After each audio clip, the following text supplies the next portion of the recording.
Tim gabungan Polresta Jambi menggerebek sebuah lokasi yang diduga selama ini menjadi tempat penyalahgunaan narkoba di kota Jambi. Inspektur Jenderal Teddy Minahasa dikabarkan ditangkap terkait kasus narkoba. Padahal Teddy Minahasa baru ditetapkan sebagai Kepala Polda Jawa Timur menggantikan Niko Afinta. Diktit Narkoba Bareskrim Polri mengungkap sindikat peredaran gelap narkoba jaringan internasional Freddy Pratama. Freddy Pratama masih berstatus buron sejak 2014, tapi menguasai jaringan narkoba internasional. Halo semuanya, perkenalkan nama saya Ninjara Normala dari Fakultas Keguruan dan Ilmu Pendidikan, jurusan Pendidikan Ekonomi Universitas Siliwangi. Saat ini saya sedang mengikuti pendidikan bela negara Universitas Siliwangi tahun akademik 2024-2025 bersama Brigif 13 Galur Rahayu.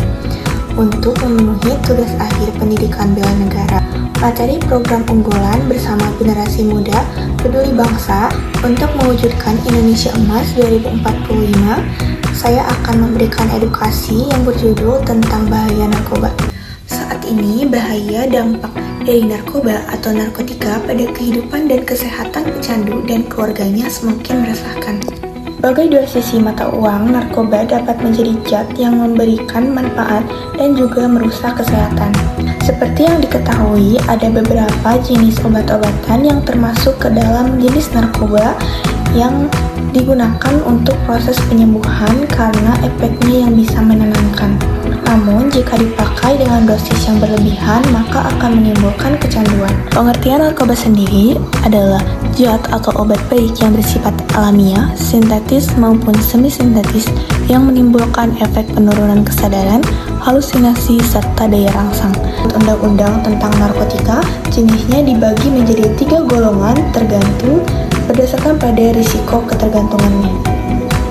Narkotika golongan 1 contohnya seperti ganja, opium, dan tanaman koka yang sangat berbahaya apabila dikonsumsi karena beresiko tinggi menimbulkan efek kecanduan.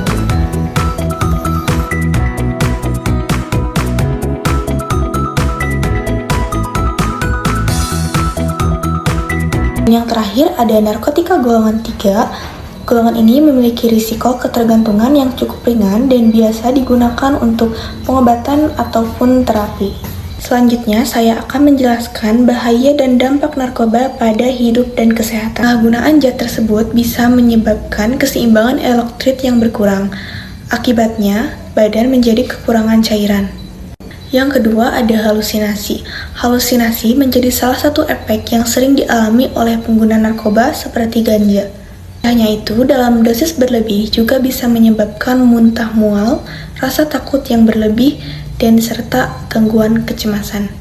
Dan dampak yang ketiga adalah menurunnya tingkat kesadaran.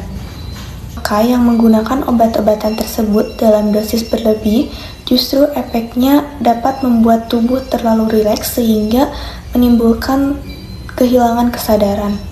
Dampak narkoba yang paling buruk terjadi apabila si pemakai menggunakan obat-obatan tersebut dalam dosis yang tinggi atau yang kita kenal sebagai overdosis. Pemakaian sabu-sabu, opium, dan kokain dapat menimbulkan badan menjadi kejang-kejang dan jika dibiarkan akan menimbulkan kematian. Pemakaian zat-zat narkotika hanya diperbolehkan untuk kepentingan medis, sesuai dengan pengawasan dokter dan juga keperluan penelitian. Selebihnya, obat-obatan tersebut tidak memberikan dampak positif bagi tubuh. Ada kualitas hidup menjadi terganggu, dengan relasi dengan keluarga menjadi kacau dan kesehatan menjadi menurun. Dan yang paling buruk adalah menyebabkan kematian. Itu jangan coba-coba memakai barang berbahaya tersebut karena risikonya sangat tinggi bagi hidup dan juga kesehatan. Sekian, wassalamualaikum warahmatullahi wabarakatuh.